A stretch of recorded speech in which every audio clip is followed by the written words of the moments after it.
So NBA, since we have NBA Jam here, even though my controller gave out, so we're not playing.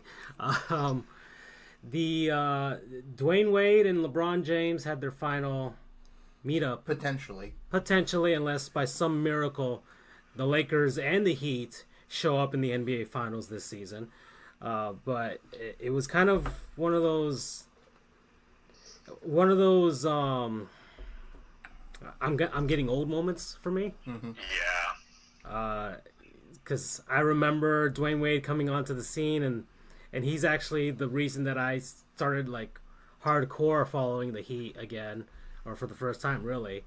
I remember that 2004 playoff series against the Hornets, um, and just like falling in love with this guy, and then the Shaq trade from there, and everything great about the Heat. I know that Pat Riley is the guy that brought that quote unquote culture to us, but he couldn't get past Jordan, and then couldn't get past the Knicks, and he couldn't get past well, Alonzo Mourning and the team kind of breaking up after that.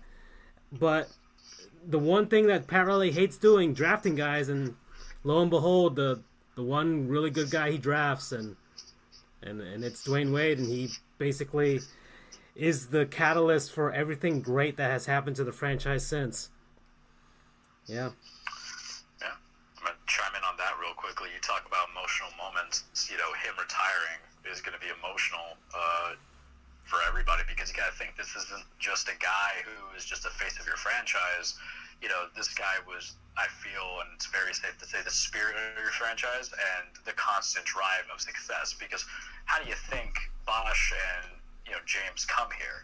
How do you think even Ray Allen comes here? How do you think you get Mario Chalmers, who always thought he was the best guy on the floor, despite playing with the best guys on the floor, to cool down and play along? Wade is the heart and soul, and it was very surreal, because it was definitely a man I'm getting old moment. Because I can remember when they beat the Mavericks the first time for that belt, or for that championship, or that trophy, and then when the big three come together, and that hardship of, okay, we lost to the Mavericks this time, what are we gonna do? And then them going together, coalescing, gelling out, and having a lot of fun. Um, Definitely very surreal. And Wade tried. He didn't have like the best stat line, but that's expected. 6 of 19, so he put up a Yeah. lot of ugly shots. But in a game like this, he's going against his buddy, but also I don't. I, everybody knows LeBron is one of the best. Wade will always look at LeBron as his equal and yeah. nothing more. Yeah. There was like a point in the third quarter, he had no points to that Yeah. point in the game, and then he put up 15 whatever. So.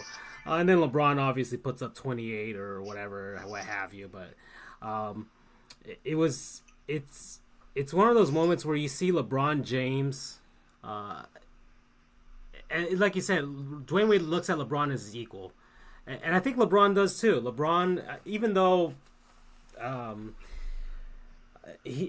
actually Dwayne Wade is probably the only guy who could withstand him, and Chris Bosh were the only guys who could withstand LeBron's, I guess in a planetary sense, his gravitational pull, with regards to the team and his entourage and his media guys, his agents, all that stuff. You have to be a fairly selfless, unselfish team player in order to deal with that, because no matter whether LeBron wants it or not, he is arguably the greatest player of all time. I'm not even going to open up that can of worms, but we'll leave that to Stephen A. Smith, or right, whoever, Skip Bayless. So to deal with that, and to, instead of being a big fish in a small pond, you became a smaller fish in a big pond, in a sense, because you had to share the limelight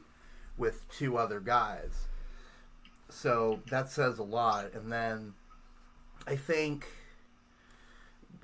on top of that, I think Wade's impact surpasses any physical, tangible stats.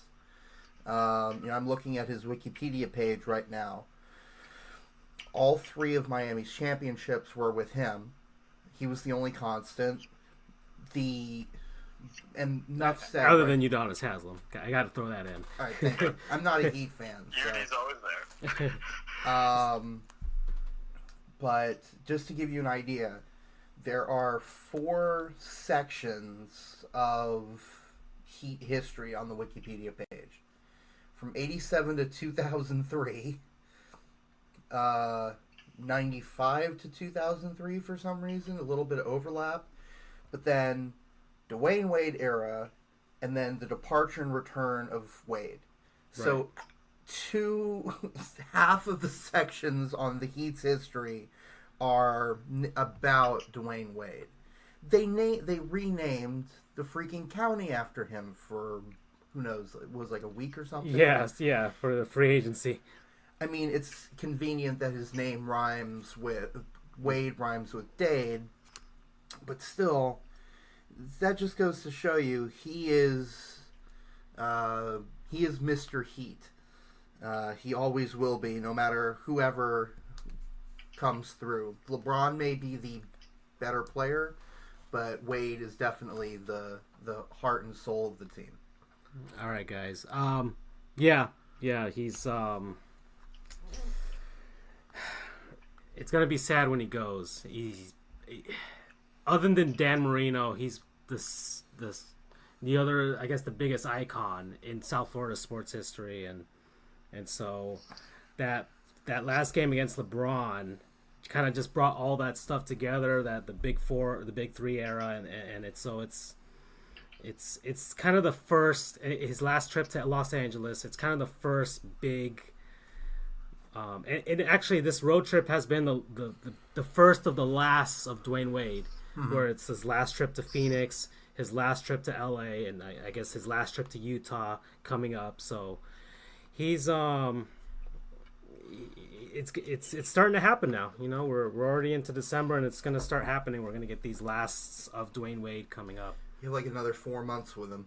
Yeah. So